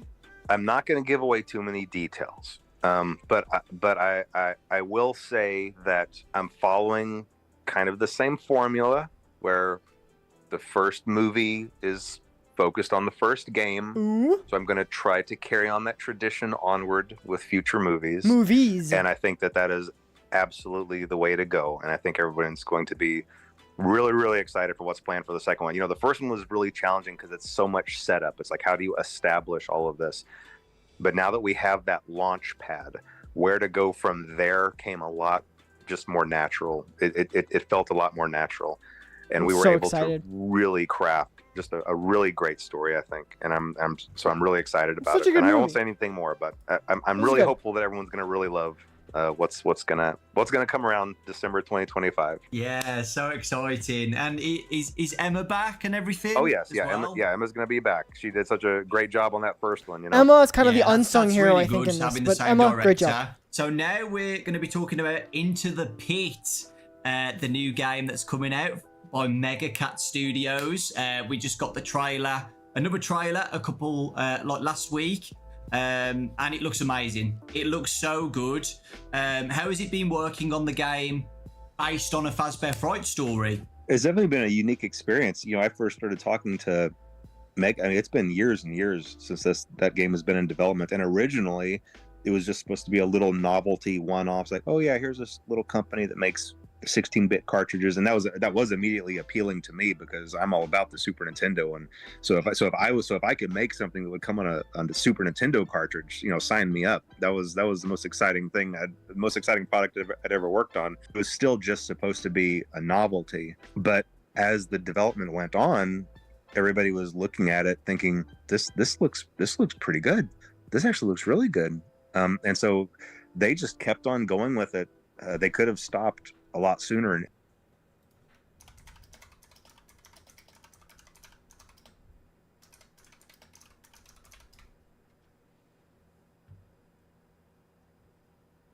I'm confused. Can you still buy the Nintendo? Because okay, I guess you can, like the remastered edition. Like they recreated it. That's interesting detail to hear. Interesting. I wonder what he means by that. That he could have created it on that. Sandwich with the collab is FNAF and Overwatch 2 because of a post on X. What?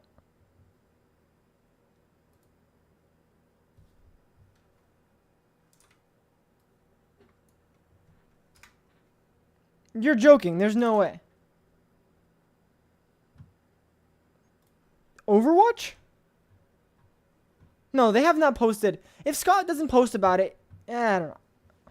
Opinion on Fruit Punch Clown. Better than Lemonade. They could have stopped with just a little simple novelty game, but they just kept going, and I kept looking at thinking, yeah, keep going. And they kept going, and I would keep looking at it, and it just turned into this big, full-fledged, full-sized game. It's a hero shooter. So we obviously decided to venture away from strictly the cartridges, so that everybody can be able to play it on Steam and everything. But it's really unique. It's just a really, really unique game, and I do love that it really gets into just this really gritty kind of cartridge. These kind of gritty graphics that I haven't seen since, well, I guess since the late 90s, whenever you had those point and click type adventures and you had that real kind of that pixelated art style that can be really creepy at times. I don't know. It's going to be a really unique experience, and I think that everyone's going to really be excited about it. I really do. Awesome. I can't wait to play it. How has it been working with Mega Cat Studios then? Oh, it's been great. It's been really great. I really haven't had to give them. I mean, I have had to give them direction, but for the most part, it's been weird. They would go into the hole for 6, 7, 8 months at a time, and I wouldn't hear anything from them, to the point where I thought, is this okay? Heck, you could just post it on Discord. I talk to the other people that I work with, like, is this game okay? Is this going to be okay? Are they okay? Do I need to check on this? Do we need to check on them over there? Are they but then I alive? would get an update, and it would just be all this crazy new stuff and all this crazy detail, this fluid animation. It's just crazy, crazy, crazy stuff. And then they'd go back into the hole again for 5, 6, 7 months. Okay. And then we I just want to say to anyone saying, is it canon to the games? Is Into the Pit canon to the games? He hasn't finished talking, but it's interesting that if a game is going to take place, if a book is going to take place in the game's timeline, according to some people's theories, and Scott's not actively checking on them and like monitoring their process every step of the way to make sure that it's completely canon and there's no canonicity issues, I think this isn't a good sign. If you are on that side with where Into the Pit takes place in the timeline, because that could mean, oh, they get one detail wrong and the whole thing goes, the whole thing dies. So it's interesting that he's just letting them repeat that cycle. But now here we are finally at the end of that road, and I think it's just turned out really great. Like I said, really unique, and I think everybody's going to really like it. The reaction to the trailer has been amazing. Interesting. All positive feedback about it. Super excited. People love it. The story Animated, of Into the Pit as 100%. well. Into the Pit's probably my favourite Fazbear Frights story. Boo.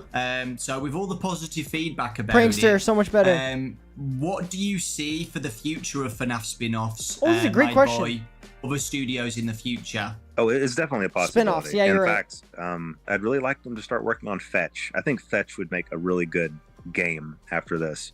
Some stories obviously cater more toward being a good game than others. Phasgoo. But there's something Guys, really we want scary Phasgoo. about the We thought of want Phasgoo. something We always want being Phasgoo. out there and kind of watching your house, and then trying to come in and do things for you. Like, this is kind of a scary thought. The thought that I might be online shopping looking for a specific thing, and somehow something out there is hearing that and receiving that, and then gonna come to me, sneak inside and put it somewhere without me knowing that it was there. It's just a creepy scenario. It's a creepy setup.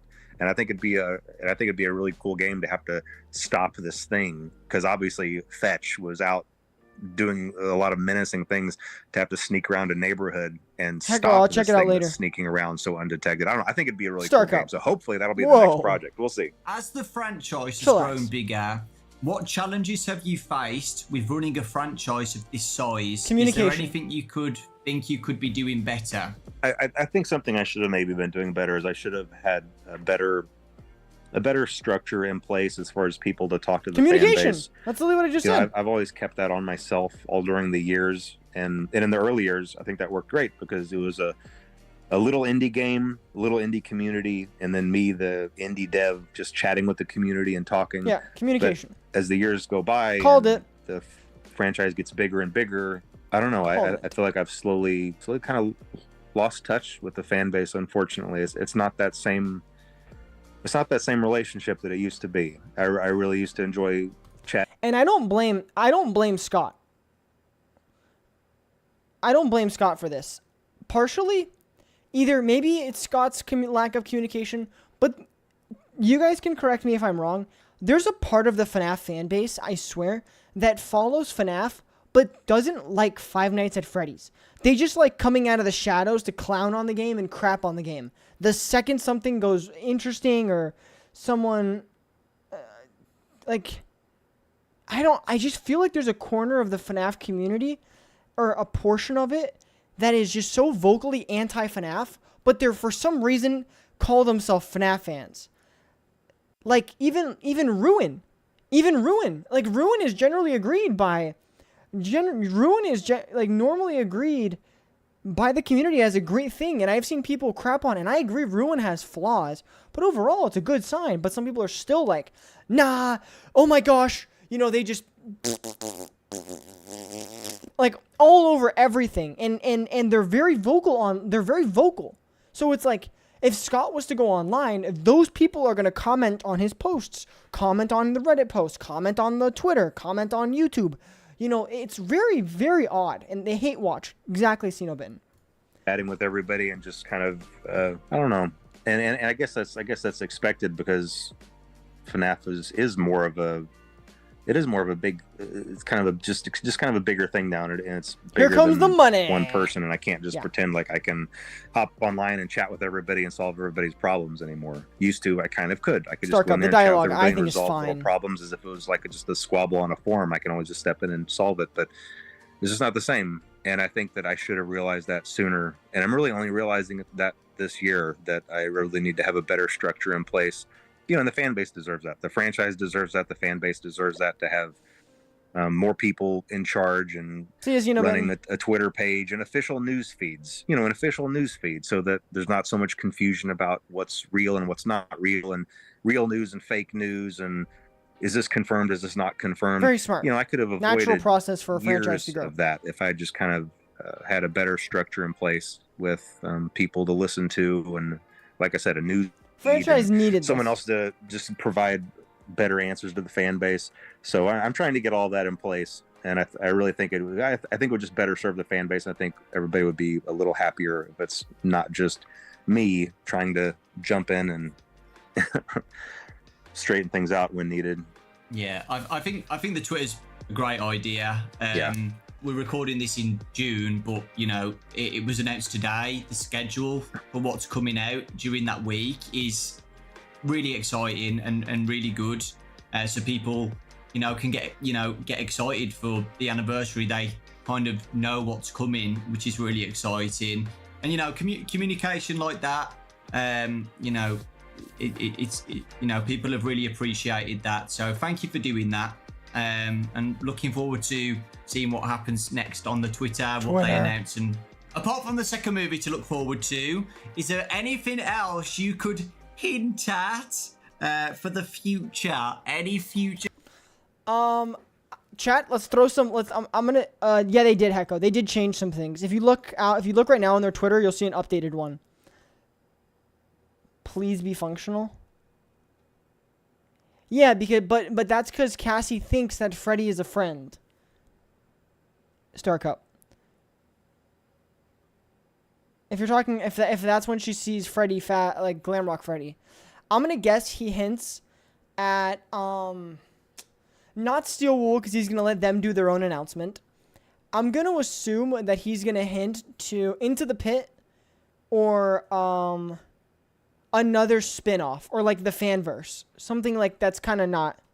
That we're not possibly titles or any little hints to get people FNAF excited for the VTuber. future. Yeah, that's what Scott is. One of the good things is going to be coming from Steel Wool, but that's going to be announced here in this same week that your interview is going to air. So I think that's it. In fact, I'm not sure if it was right before this or right after this. Yeah, it might have been right after this. Yesterday.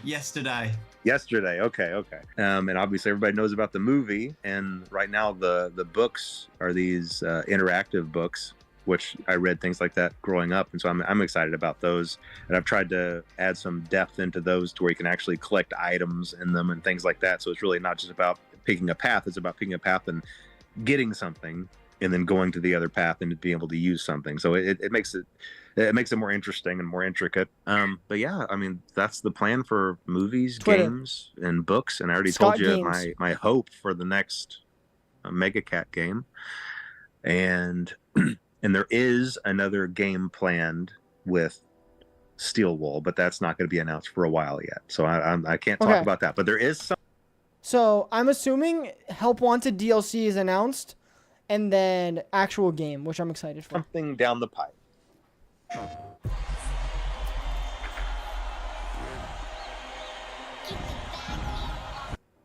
Okay. even beyond what's being announced this week, there's something beyond. Yeah, it's gonna be a DLC. But I can't talk about that. Yeah, so I won't spoil anything, but I read the week before, guys, and it is good. So please, you know, check it out when it comes out. I'm looking forward to the Into the Pit one.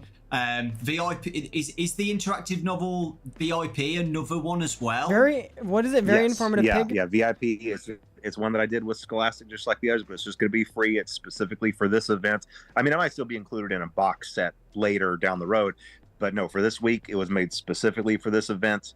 By the same author, I believe, as the week before. So if you enjoyed that one, you'll enjoy VIP. And I really love the story for for VIP. I'm Collab not going to announcements ruin tomorrow? it, but it might be one of my favorites. So hopefully, Star Cup, if it is just a Help Wanted to Xbox port, that's just going to be such a letdown. everybody really enjoys that. That's awesome. I'm pretty sure it comes out before the interview, so Okay, yeah. great. Future me, if you're watching, probably loved it. There is a collab announcement tomorrow from this Collab interview. announcement, here you go. Whatever it is, I don't know. When I was But, 5, animated. It seems that you've been more open with collaborations with games recently. The Funko one as well. Are you more open to more collabs since we last spoke during the last interview? Like, would you be interested in whatever it is? I don't know, like Fortnite or Dead by Daylight. Have those popped into your head at all? Or I'm very careful with collaborations because I want to protect the brands and I want to make sure that Five Nights at Freddy's stays as Five Nights at Freddy's. And this is one of the reasons why I don't think Fortnite is the choice. I've said this before. I don't think Fortnite is the choice. And partly because if you look at a lot of the brand things, like at first when Marvel collabed with Fortnite and, you know, God of War collaborated, it was like cool. It was like, whoa, the Mandalorian's in Fortnite. What? That's crazy. But now it feels like every week there's a new collaboration and it's lost that touch. And then it's just like, oh, this movie just came out. Oh, it's cool. All right, now it's in Fortnite. You know, like it's a meme. It's like, you know, everyone know the Hawk Tua meme? Like the Hawk Tua girl? She's going to be in Fortnite next. Like, it does kind of, it's not as cool as it used to be. It's not as cool and original as it used to be. Maybe Scott wants a giant cut of the money. Maybe. But I feel like the Fortnite and the collab, like with big companies, has kind of been watered down as time has gone on. And there are some games where even if I really enjoy the game, it just doesn't feel like that would be it doesn't funny. feel like a good match. It feels like a mismatch. The brand integrity is the most important thing for me, and keeping everything feeling like it belongs. This is why I think it's gonna be with like Bendy, or it's gonna be with Dead by Daylight. I don't know. If it's Dead by Daylight, it's gonna be movie William Afton, 100%. But this is why I feel like it's gonna be like something like Bendy or something within the indie sphere that the FNAF fans will be like, oh, I think that's kind of cool. And so that's really been my only hesitancy. Yeah. I feel like I am branching out a little bit, and I am a little bit more open to those things than maybe I was in the early years, but I'm still very careful about it. We'll just see. We'll see how things go. okay. Anything else you would like to add to finish off the interview? Let's see here.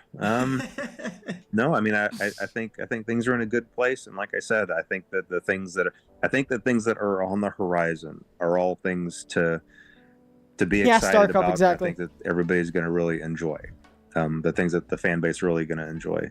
All right, let's see if the box. And I wish I could talk about those more, but I don't feel like I can. So do you think The we're going to box, have box, another box, interview box. in 10 years' time?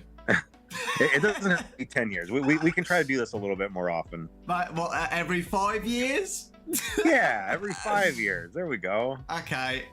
Shaking your hand. Just make it a virtually. regular thing. Okay, awesome. The box. The biggest thing that everybody has been begging me for this interview The when box. I announced it is the box. That is, everybody just wants to know anything about it because it's the biggest mystery out of the whole 10 years of box. FNAF, I would say. Maybe Midnight Motorist is number 2. But yeah, I'd say Midnight the Motorist box is is- the biggest. I am of the belief that Midnight Motorist is very straightforward and it's a lot more clear than people want to admit. I am of the belief that sometimes certain FNAF theory communities, they kind of get bored and they go back to old information and they just cannibalize. They just cannibalize the information. They take information that when we first got it, we understood in the context of the game and the franchise what it was trying to say. But as time has gone on, people just, as I said, they get kind of bored and they turn into hungry sharks. Nom, nom, nom, nom, nom, nom, nom, and they see like Midnight Motorist, right? You know, it's like the books, the Fazbear Frights, the Stitch Line games. I think you have to jump through many theoretical hoops to make the Fazbear Frights take place in the games. And I think they do like the nom nom nom nom nom nom nom nom nom, and they just like and they keep eating it up because they're bored and they just want to keep tearing something apart, which is fine. If that's what you want to do in your free time, that's completely fine. But that's my opinion, and that's kind of, as someone who's been following FNAF for the past few years, like basically the entire franchise, I see the cycles and I see the way that things kind of go. The biggest mystery that everybody wants, like even a tiny snippet of something. Help.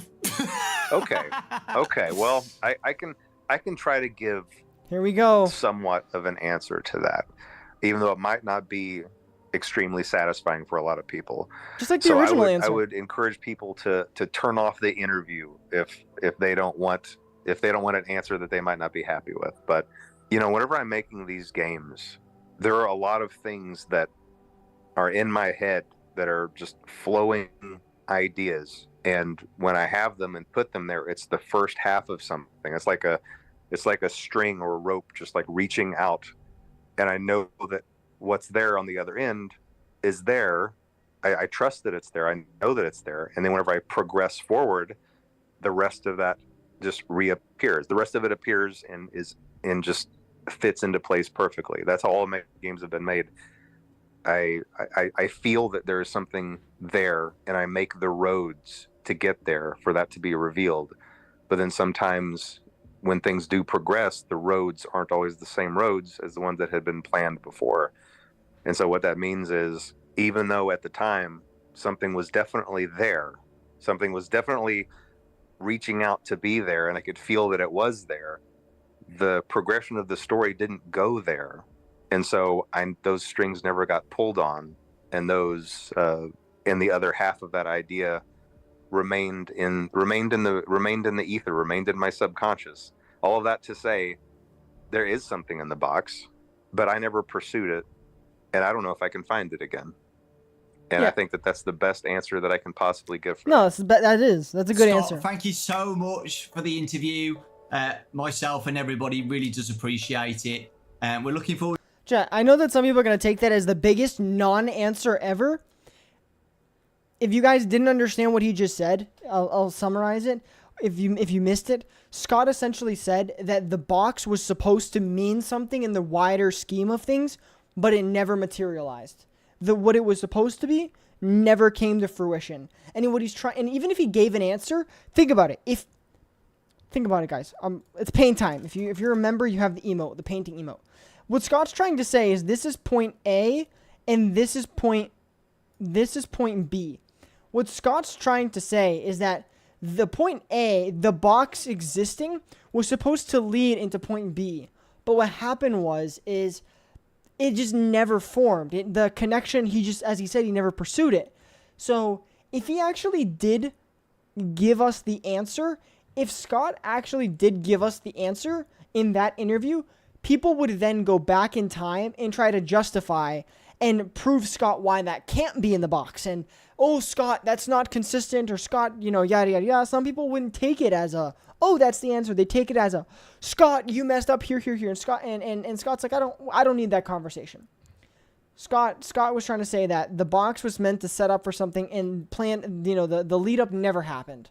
And that's okay. And that's a really good answer by Scott. Forward to the future. That's what we're looking forward to this week. That's the best it could be. Future me is probably stressing out, playing all the demos and getting ready for Into the Pit in a few days. I'm so excited for Into the Pit.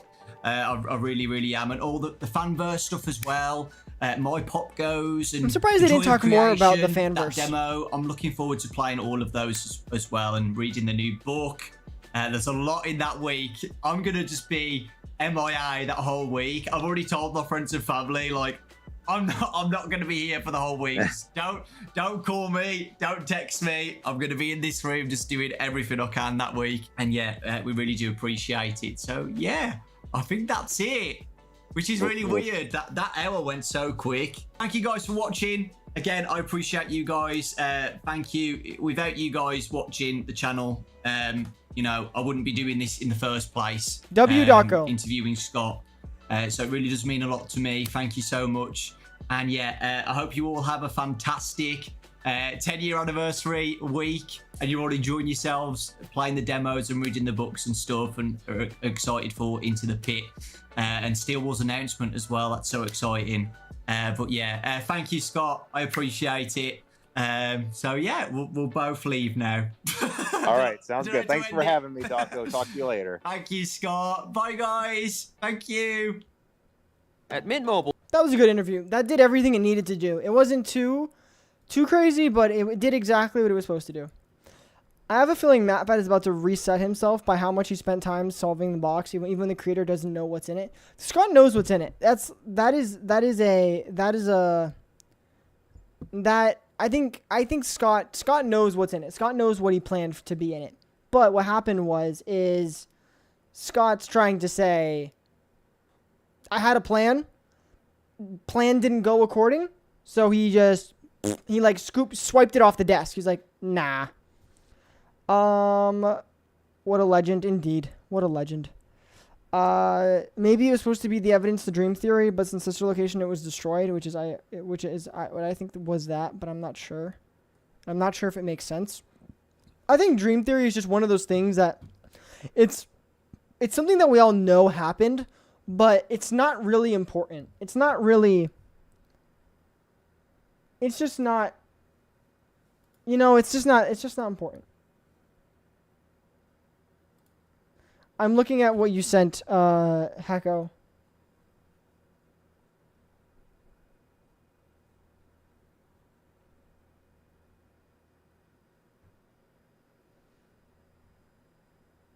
If that's true, that's awesome. I play a ton of Overwatch. I actually play a ton of Overwatch, so that would be cool if it was. But I don't know. That's not too crazy. Bro has Fortnite, but not UCN. I don't play Ultimate Custom Night. I do not like that game. I delete it every time I play it. I delete the game. All right, guys. I hope you guys enjoyed the stream. I appreciate everyone that donated. Crazy gifted, crazy donos. I appreciate it. I will catch you guys tomorrow reacting to the collab announcement. Hope you guys all have a good one. I don't know when the collab announcement will be, so yeah. This is Sandwichly signing off. I'm not going to say I'm signing off.